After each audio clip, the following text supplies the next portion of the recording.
Appreciate Nice. you coming on. Of course. Thanks for having me.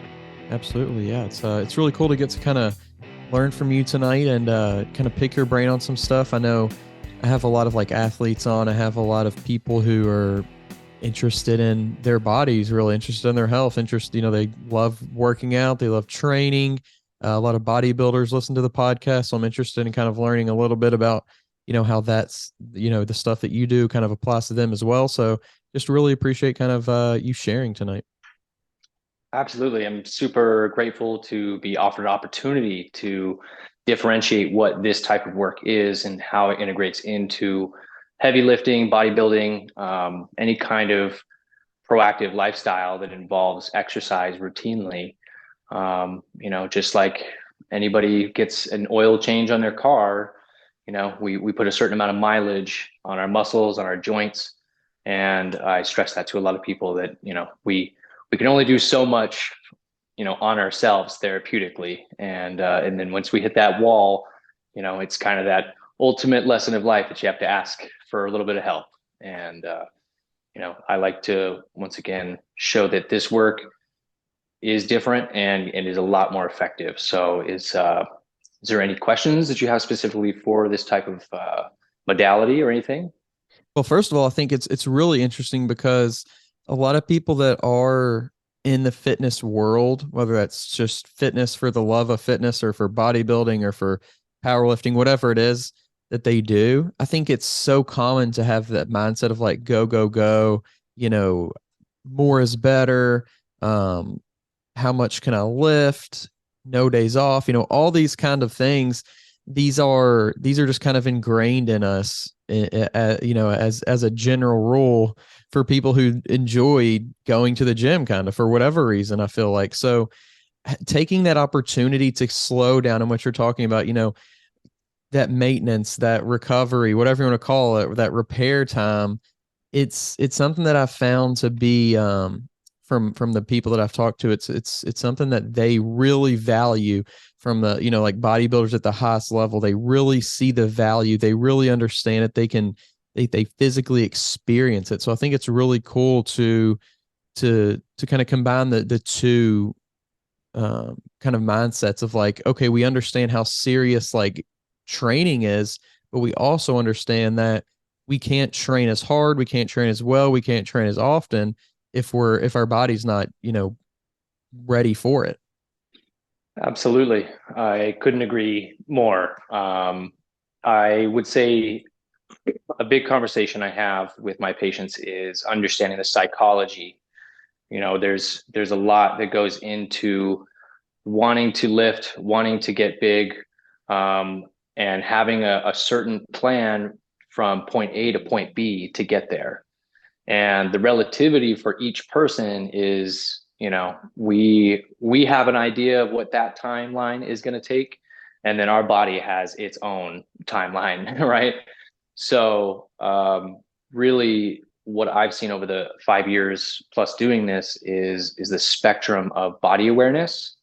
And there's the people that, like you were saying, go go go harder, push more, no days off.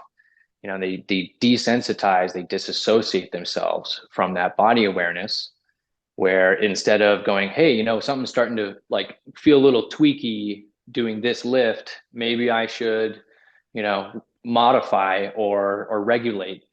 And then that's the person that is in their career 2 weeks out from competition that tears a bicep, that tears a hamstring, and that's, from my experience, where the huge respect comes from. We learn the most from our injuries. They teach us a lot. So those pro lifters that, you don't think, oh, I'm not going to get injured, I'm fine. And then it happens. And then it takes, a number of doctors and people telling them you're never going to be able to do it again. But through alternative therapies, through, pretty progressive Western medicine, we've seen these people come back in a number of like 1 to 2 years, lifting heavy again and doing, these things. And that's because they stopped, 180, turned around and went full recovery, full rehabilitation. So that's where I see the growing respect in the community for this type of work. And I appreciate that a lot. I hope to catch people before they make those tears, right? Definitely.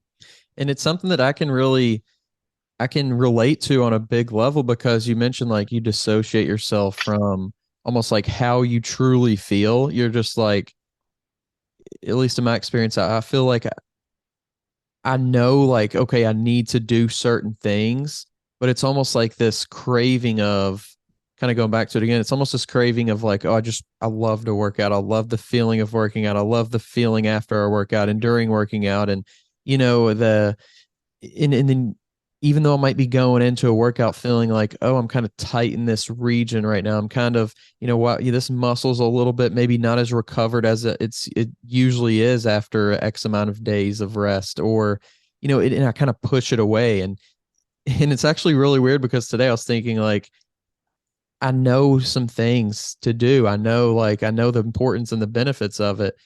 I just need to do it. I need to actually take that time. And that's really what it is too. It's a commitment. It's a time commitment. It's something to where it's like, okay, it'd be great if we didn't have to do those things, it'd be great if we didn't have to work out to look great. It'd be great if we didn't have to, go and do these things to maintain and repair our bodies. It'd be great if we didn't have to do certain things, but we do. And I think it's just understanding and accepting that, and accepting that that's the best path to take. And then I think that's when you kind of fully start to buy into it. 100%. I think for relativity, we look at pro athletes and we see, oh, okay, they make certain X amount per year to, whatever their millions of dollars of contracts are, right? And then there's been statistics studied over the last few years, how much money of that is going towards recovery. And you see that it is upwards of $200,000 a year, which, is a fraction of the millions that they're making. But right, that is a lifestyle choice of sprinkling in the recovery and the rehabilitative and, therapy to basically optimize, their performance and make sure that they're always in their prime. That way they're not having that disassociation. They're basically constantly growing that awareness, and have the right resources in their arsenal to be able to take care of it immediately and then get back out into the gym, get back out onto the field and have that full prime feeling. So that's where this type of work is, proven on a scientific level to be much more effective in body work. And the reason why is because we go a lot deeper. We're a 450 hours extra continuing education for massage therapy. And it's one of the only ones in the nation that is accredited by the Department of Education, which means that in recognition for the medical field, for insurance, for physical therapy, they go, okay, there's massage therapists. All right, you have neuromuscular therapy. We know we can count on you to be effective, right?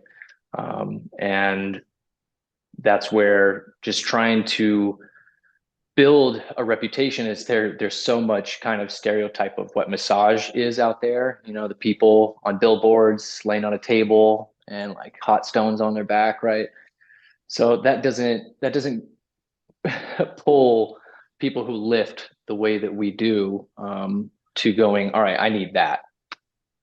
Definitely. So I've been trying to build a lot more content, and with that content have explanations, Right. so that it just goes into physiology and kind of the biology, where everybody has a human body, everyone has those certain fundamentals, so it's replicatable. Yeah. And I think you do a really good job on your social media of that as well, with creating that content and making it something to where people can they can understand it, and they can, like you said, it's you're showing them as well as you're telling them. And I think it's definitely like kind of clicked for me a little bit in some different places and some stuff that you've explained. So, keep up doing that stuff. But in regards to like what you um And I guess it's obviously going to be different for each person, but just in general, like what are some of the biggest things that people come to you with, some of the biggest issues? So in 5 years, I would say the two primary things that I see are sciatic pain paired with low back issues, and because they kind of go hand in hand. And then the other one would be some type of neck issue that creates numbing and tingling in the hands.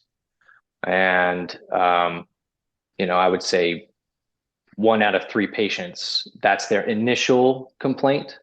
And like most people, once we take care of the area that's having, calling out the squeaky wheel, then other things start to populate. But I try to do with this work, instead of it being a full body session, it's very much focus on these areas and keep targeting until it's taken care of. And that way we're not playing whack-a-mole. For sure. And it's really cool because something that I've actually picked up kind of from your page a little bit too is like even though these issues from person one to person two are the same issue, like the outlying issue or the symptom that somebody's experiencing, it could be a completely different, way to kind of solve that issue. It could be coming from a completely different area, really. 100%. For instance, the what I was mentioning, like low back pain and sciatic issues, can be set on by a number of different dysfunctions with, one or both of the hips, right? Tight hip flexors that aren't allowing you to activate properly through your glutes. And a lot of people focusing on accessory muscles or vanity muscles, sorry, not the accessory muscles, um, and forgetting about those accessory muscles. So some of the internal and external deep rotators of the femur, which are beneath your piriformis, which run just underneath that sciatic nerve, if they're not getting activation, if they're not getting blood flow, if they're not getting movement, that stagnancy can create that. Um, and then not only is that one component to it, but I see from most people, and I've had like probably 10 people come to me in the last 2 months with iliopsoas complaints, where it's that accumulation of sedimentary lifestyle, sitting, driving, being in that 90 degrees, right? And you're essentially, when you're standing up, that is just going to pull, everything out of your back.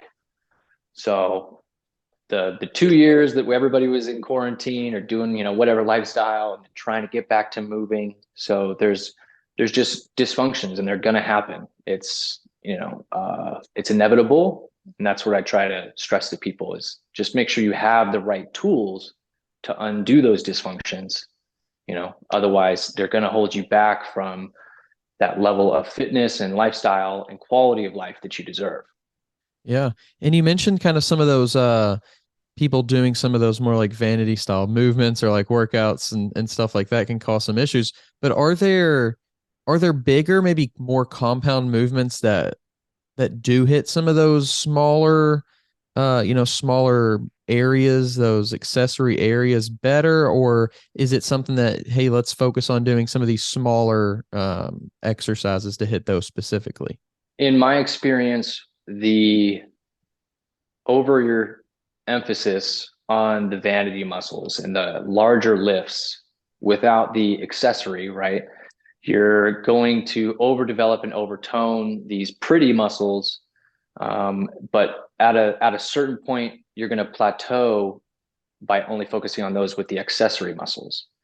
So now that is what's going to heighten the risk for injury, because somewhere down the road, when you are doing all these vanity lifts without the accessory, it's not going to turn on, it's not going to fire properly, and something is going to potentially injure you.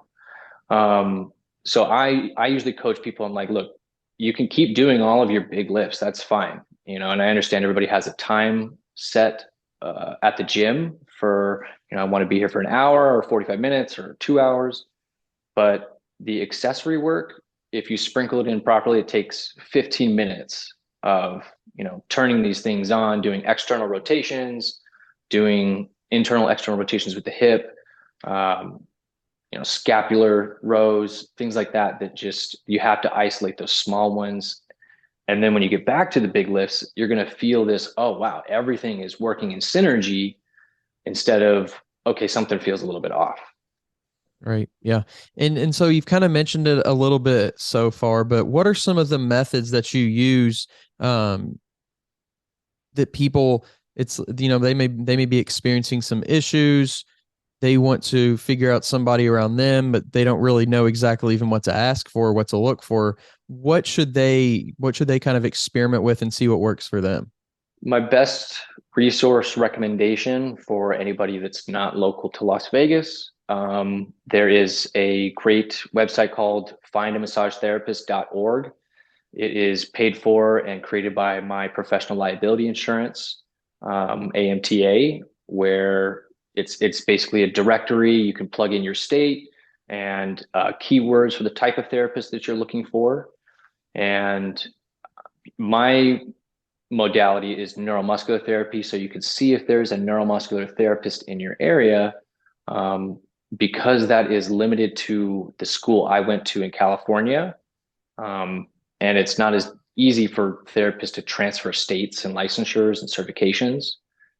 So the next best option would be to look for a board certified therapist. There's state examinations, which are usually like just the bare minimum to get into the field. Board certification is going to take a lot more studying and make sure that the therapist you're working with is of higher caliber. Um, so that would be my best suggestion. Findamassagetherapist.org and board certified. Gotcha. And then specifically, tell us a little bit about what makes that big difference when it comes to neuromuscular therapy. Like, what is kind of the separator? What makes it special? So there are, most standard programs are 500 hours and then your board exam. Our school does a core program that is initially 950 hours. So we do almost double as just the standard program. And then the advanced program is an additional 450 hours. And that is dedicated into 5 weeks or 5 modules, 5 weeks each. And we basically break down. So imagine your fingertips to your elbow, that would be one section.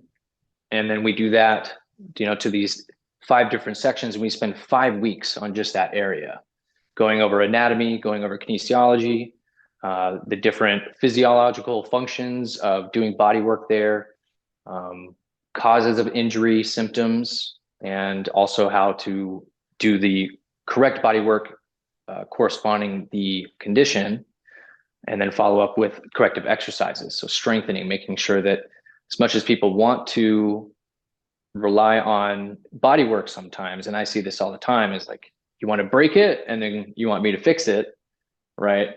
There's a very much like, that's the part of going through and doing the accessory work, is that's what's really going to fix things. But as a neuromuscular therapist, understanding your body, being able to ask those questions and get the answers and dial in what is the actual cause of these problems so that we can get you the right treatment. I see that being a huge gap in most standard therapists. Like when I've worked at Massage Envy right out of school, I've worked at chiropractic offices, I've worked for other orthopedic offices, and most therapists out of that standard program, they have a very limited capability to go, okay, have that conversation and like, where is this pain coming from? How long have you been having it? What movements are you making? And then being able to create that body work and then get them off the table after that and actually have a response where they can go, okay, now range of motion is increased, pain is decreased, and I understand the cause of why that was dysfunctional in the first place.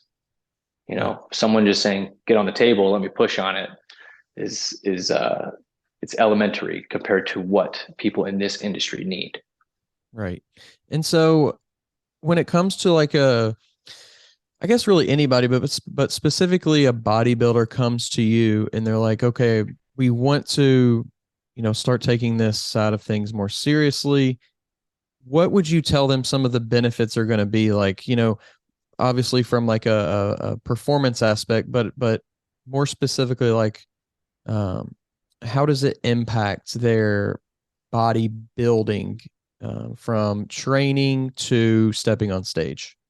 I have a great example. My patient, Jen Aguirre, who just recently got her pro card, she was out of competition for 4.5 years. And, after some conversations with some really amazing people, she was, remotivated to get back into competition. And the idea was that she was going to, already be doing this online personal training, but you're going to be able to have a lot more credibility with that pro card. So she reached out to me and we set up, weekly sessions in order to manage that growth and make sure that there weren't plateaus, and that's kind of the system of when you start competition prep, you have a set schedule of working out, food, protein, all these things. You don't have time to be injured, right? And once that injury, starts to kind of snowball into something that puts you out for 3, 4, 5 days, and you're in the process of competition, you've lost time, you've lost money, your psychology is like, a little bit irritated. So we were able to manage, her getting back into that like heavy lifting prep work and making sure that hamstrings weren't getting too tight, pulling on her back, so that when she was doing all of her deadlifts and her rows, she didn't have that pressure blowing out through her L5 and S1. Keeping elastic, pliable tissue in your hips is essential for being able to do those heavy lifts.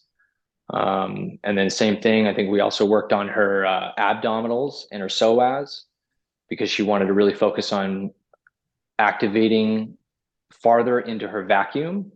So after doing some, I call it bone cleaning and breaking down those adhesions on the ribs, obliques, right on the front of the pelvis, on the anterior spine there, and just she was able to actually like noticeably pull in much farther and spread things out.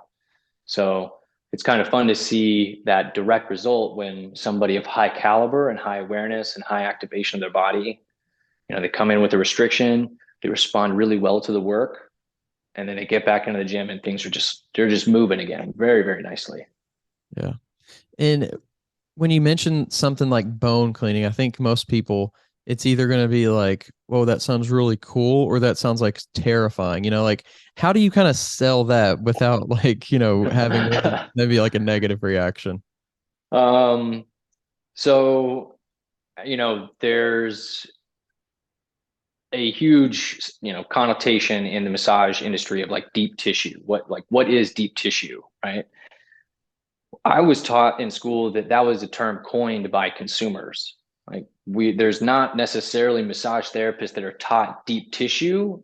It's just there's just different people that can push harder, and that's going to be dictated on a hydraulic table where you can lift them up and down and use gravity, or if they're on a standard table and they're a short person working on a big person, right? So there's a lot of variables that go into play, but when I break down to people that I'm going to work with that comfortable, hurt so good pressure, and that takes communication and feedback from them, it's, where are we hitting that threshold, and we can ride it so that you can breathe. And from there, after, a session or two, I start to get that awareness of being able to meet that threshold, but not push them over it. Because then Right. they're going to start to contract and not breathe, right? Yeah. So it's a coaxing of, all right, we're going to work from the muscle belly. We're going to work, our way up to the tendon, and we'll work on attachments, start lightly. And then as we communicate, we can finally push a lot deeper. And I have a lot of patients that respond really well to it. They say that's actually some of their more favorite type of work that I do, because it opens up these joints and these crevices that, have to be worked just as much as a muscle belly. Yeah. And so when it comes to that pain, like tolerance and threshold, and knowing like based on what the person laying there is experiencing, do you find that the tolerance does increase as they continue to come back? Like, you know, and with that being said, does it also continue to be, because if their tolerance is increasing, I can imagine that maybe it would be like a never going battle to like find that sweet spot for each kind of session in a way. A little bit, yes. It's it's very much that kind of like constantly solidifying and then breathing elasticity, where I'm gonna do my best to loosen it up when they come in, and depending on their lifestyle choices between the next session and how far out it is, that's where I'll have to be like, okay, we went an extra week and you went on a cruise and you drank a bunch and you danced and cool, had a blast, glad you went out and lived that life like you're supposed to, but now there's some muscles that definitely felt that activity and that nutrition. So it's a noticeable, tangible feeling for not only me but my patient, where they're like, oh yeah, that's definitely tighter this time.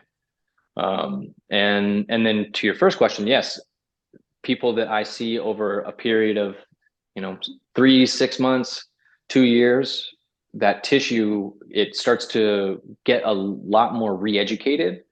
So instead of muscle memory being formed in stagnant, sedimentary, and holding, we keep creating that, and then as they continue doing the corrective exercises and functionally moving, showing their body where it should go and how it should move versus being stuck in the same spot all the time, or being overused improperly, you see that they have this pliability and this elasticity, like a rubber band, starts to come back. And so it's nice because there's a term called hypertonic, where it's just hyper toned muscle, right? So when if you want to think of like a bicep and like somebody pushing into somebody who's not flexing their bicep and it just being still rock hard like a rope, that would be hypertonic. It's not necessarily good. That means that there's no elasticity there. So I always try to bring that back to my patient's muscles so that they know that they can go to those limits, and have like an awareness of that soft end range of motion, and that way they're comfortable through their movements and not feeling like, oh, I'm going to hyperextend, or I can't fully extend because I'm too tight, right? Yeah. And it's crazy that you can tell a difference based on diet and based on, I guess, like hydration will play a big role in that as well, correct?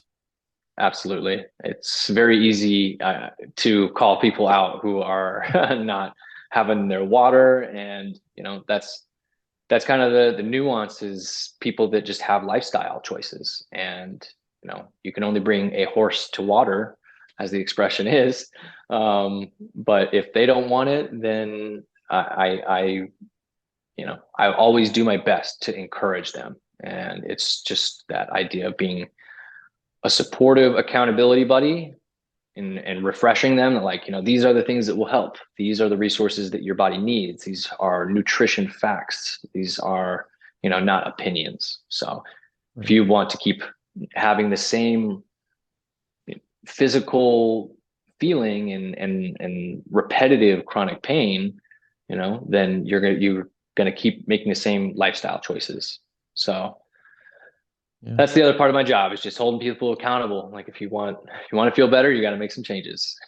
This podcast is sponsored by Smoking Gun Coffee, a veteran-owned coffee company that strives to give back to those in need. Don't forget to use code TWR10 for a 10% discount at checkout. If you're tired of searching for a coach or trainer, somebody who knows what they're talking about and has experience, make sure you go check out the new Coach's Corner on weightroompodcast.com.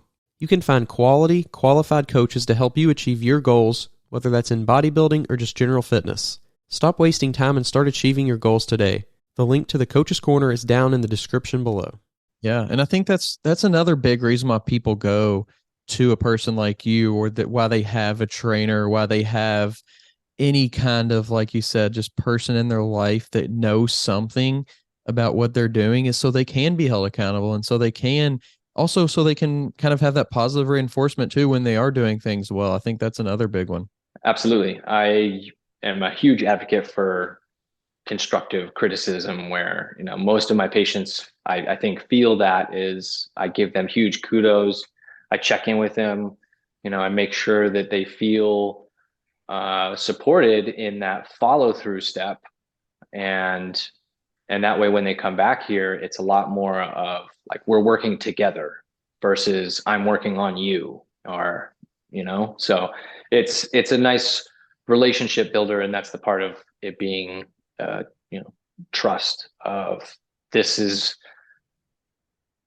this is where my belief is nobody deserves to be just living in chronic pain, right? So Yeah. whatever I can do to help. Yeah. And it's crazy too because somebody in pain is going to see someone who they're not going to, you're not going to put them in pain per se, but it's not going to be the most comfortable experience maybe of their life ever. So, I can imagine where that trust would come into play, where it's like, okay, especially on that first visit, it's like, I've never, I don't really know this person. They don't really know me yet. And I'm really like putting my comfort, my health in their hands. It's kind of like a really interesting dynamic. Yes, I have huge, gratitude for the people that have worked with me for a number of years now. Since I moved back since quarantine, I've seen the same people for 2+ years now, and it's it's always that kind of ebb and flow of like, I'm I'm a human too. I get sick. I have family emergencies, but they know that anytime I'm dealing with my human stuff, I communicate and make sure that they still feel like I'm right there, got them scheduled, communicating that we're going to do a little extra time or whatever it is to make sure that we make up for uh, moving things around. And that's a part of, I think, flexibility that's really lost in the medical and healthcare realm now. It's, you have your appointment, it's 3 months out. If you miss it, you got to wait another however long till you get another one.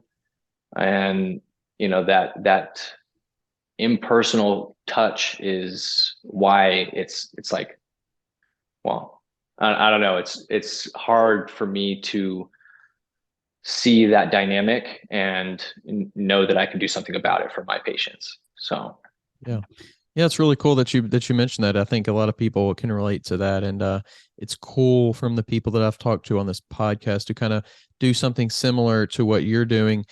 They all have that same mindset of like, I can't change the industry as a whole, maybe, but I can do my part and I can, I can really be this person. It can be a relationship with this person in some way. So it's really cool.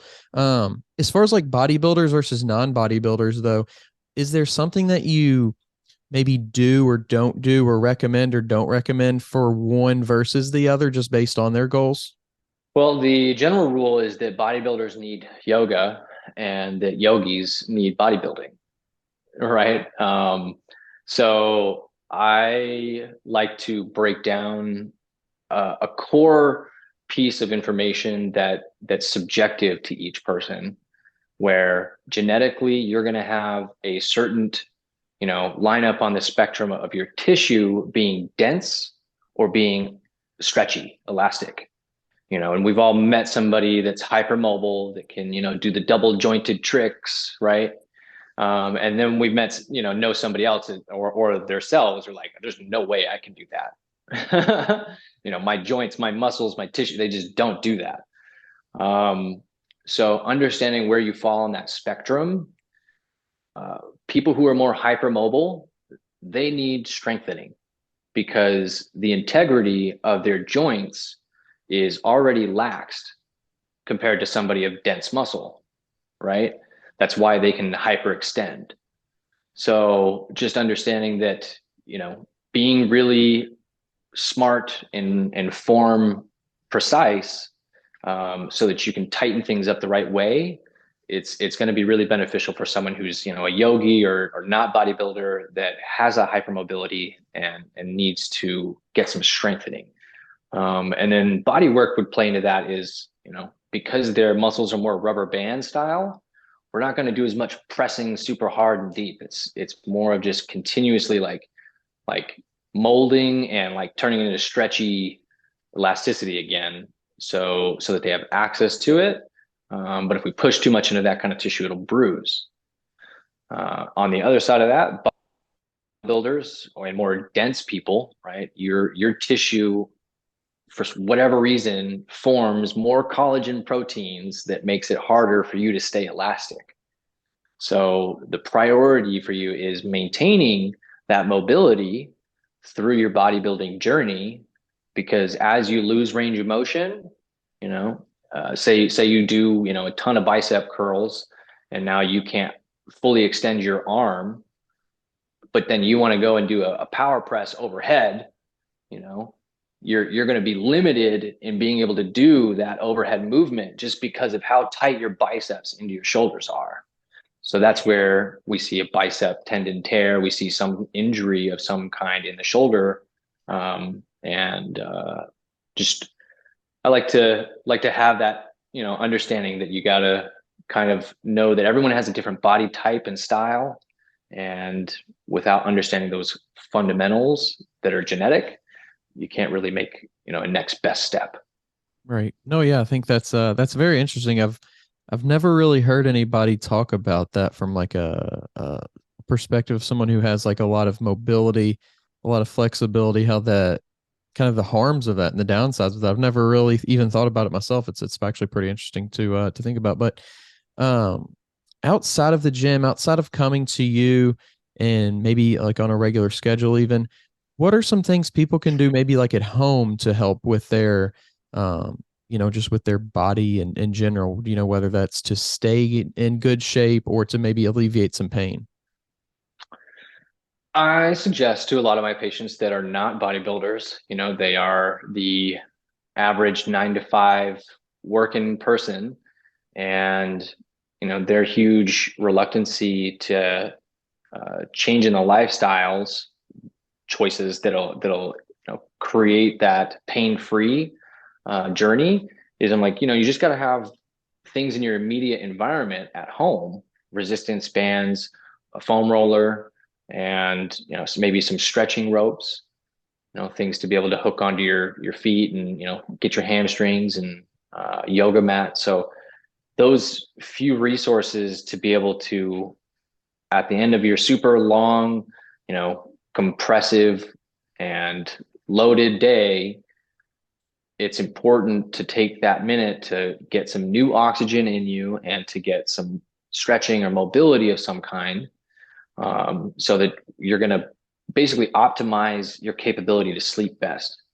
Right? If you work a 10-hour day and then you come home, you slam some food and you knock out because you're tired, cool, you're going to knock out, but you're going to feel like your body like stuck in that position from all day, versus doing that mobility and breathing, so that when you're laying in bed, you actually are like, you're relaxed, so you're going to have a better chance of staying asleep deeper and longer by increasing that recovery lifestyle. You mentioned sleep there, and I think that's one of the things that people really they just don't I don't think they get how like really what it is. They don't get the importance of it. They don't even like they don't understand really how to do it well. Kind of, some of the protocols that are important, some of the things that to for your environment that are important to put yourself into a better sleep, a better quality sleep. And it's so interesting because it's such like this natural human animal thing that like, literally everything that is an animal is alive is doing it, but no one's really telling us, oh, this is how we should do it better, this is the importance of it. It's just like, you know especially nowadays, I feel like how much information can we put in front of our face until we kind of just like Pass fall out. asleep. Yeah. Yeah. Well, and I think the counter to that societal like shift, the way that we have that behavior is, it just takes conscious daily choices where, I'm going to have a ritual before going to bed. And that is just like anything, just like the ritual of wanting to go to the gym and get your results from that. You start to understand that, and the best quote I remember about sleeping is you spend a third of your life sleeping, right? 24 hours in a day, 8 of them you're supposed to be asleep. So you might as well invest as much as you can into making sure that, that is going to be prime quality, optimal time of your day, because it will create so much more uplift and swing into that, other, what is it, 16 hours? Yeah. Yeah. So it's huge for like putting that perspective. And it really is just individual, like connection to, I want to be more productive. That's going to take better sleep.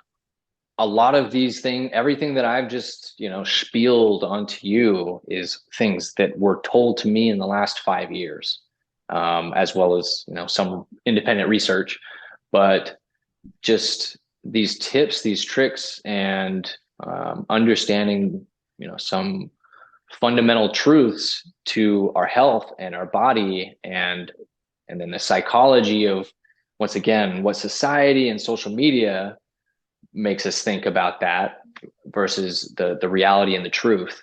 And that's where we have to be a little more conscious and careful and sift through that misinformation, because there's a lot of it and we know it. And that's that, even like you were saying, those extra 1-2 hours of being awake and scrolling, right? And it's, that there's at least 3 to 5 pieces of information you didn't need and probably were just way off base. Right. And you could have been getting sleep. 100%. No, I think that's a good point. Yeah, it's just kind of find the reason for you, I think, is the biggest thing. Find the reason why it's important for you. But no, it was really good getting to chat with you tonight. I appreciate you coming on and kind of sharing a little bit about what you do and the importance of it for bodybuilders, as well as just anybody and everybody, the health benefits, the life benefits, and in your case, really life-changing benefits. I thank you so much for the opportunity, and I'm grateful. I will definitely, share this. And if you ever have any questions, let me know.